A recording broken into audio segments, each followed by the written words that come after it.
Pelatih Atletico Madrid Diego Simeone mengatakan kemenangan atas Liverpool pada babak 16 besar tak bisa menjamin apapun saat timnya bersua RB Leipzig.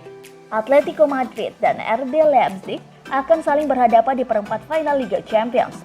Duel RB Leipzig versus Atletico Madrid akan berlangsung di Stadion José Alvalade, Lisbon, Portugal, Jumat 14 Agustus 2020 dini hari waktu Indonesia Barat.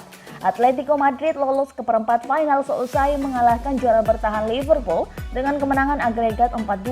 Namun Diego Simeone memastikan timnya tak akan berpuas diri dan meremehkan RB Leipzig kendati sudah menaklukkan sang juara bertahan.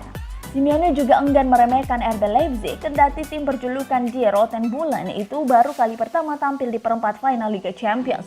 Baginya, RB Leipzig merupakan tim yang hebat. Simeone juga tak lupa memuji kualitas permainan yang dimiliki RB Leipzig.